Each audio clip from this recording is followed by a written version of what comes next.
30 seconds to go. The turbo may not be too quick off the mark. The Mazdas have to be careful of their gearboxes.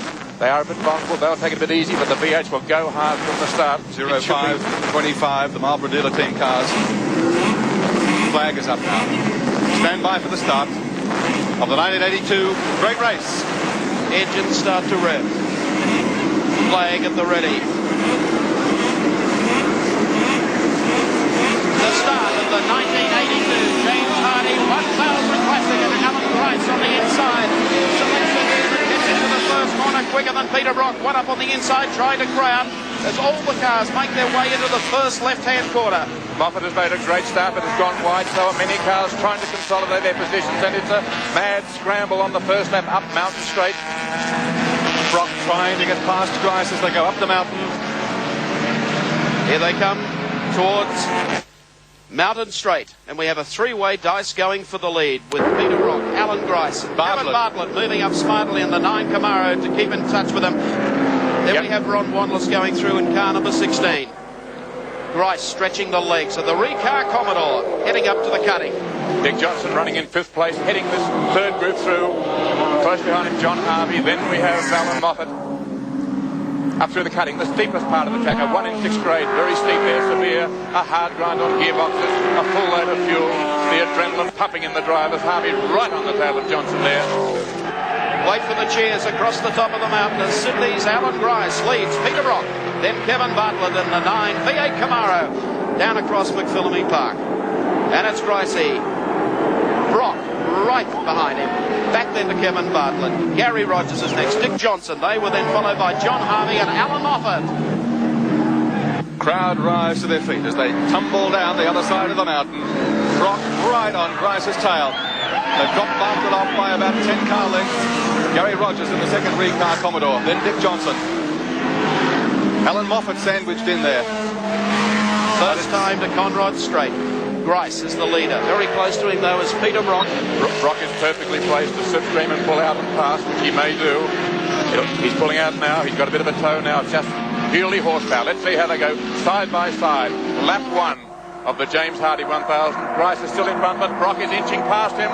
The crowd down low in the circuit where they can see them coming straight out, rising to their feet, and the cheers are beginning already. Braking's going to tell the difference. There's $1,000 up for grabs too. Gregory's Auto Service manuals have $1,000 up for the driver. Grice is going to hold him out.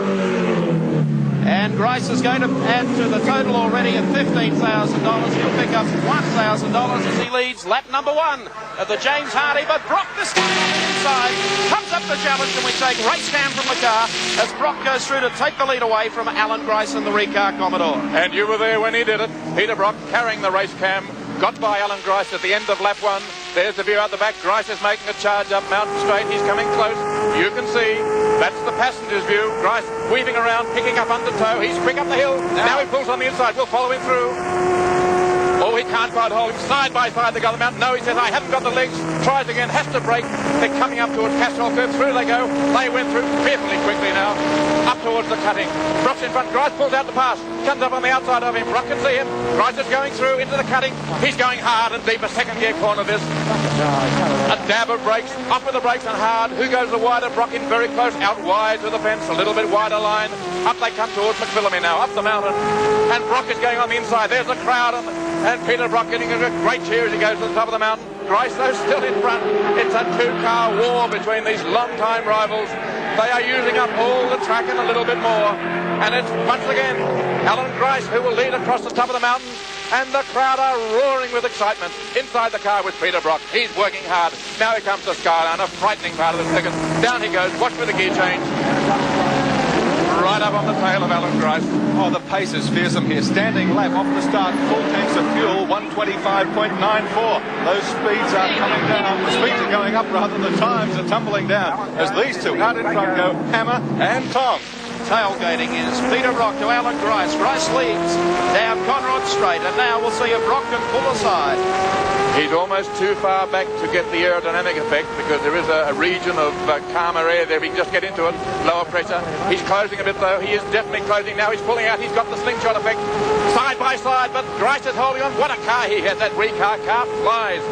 Side by side at something like 175, 180 miles an hour. There's Alan Grice. watching Brock go by, but will he try and outbrake him? Yes, he will. Going a little deeper, coming towards the bridge, into the braking area. Grice says, I'll do it, thank you. Goes in a little deeper. Oh, that takes some nerve.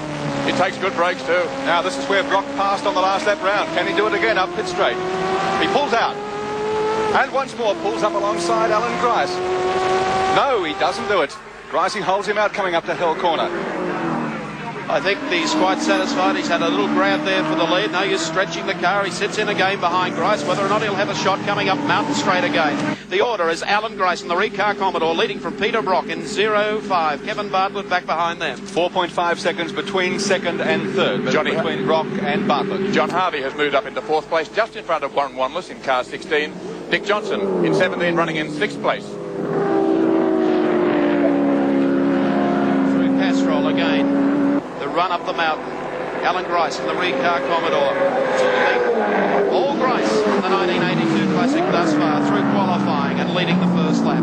The Tasmanian driver, Garth Wixon, has come up very well right behind Johnson now, and that's an amazing drive for him. He started well out of the top 10 and he's now running in 7th place, so good news for you people in Tasmania. Garth Wixon up there in 7th and looking very good. Wixton's made up 6 positions on the track off the starting grid. Great performance, but these two out front, what a fearsome pace they're setting. The Commodores of the fleet, Alan Grice and Peter Brock. Again getting plenty of support from the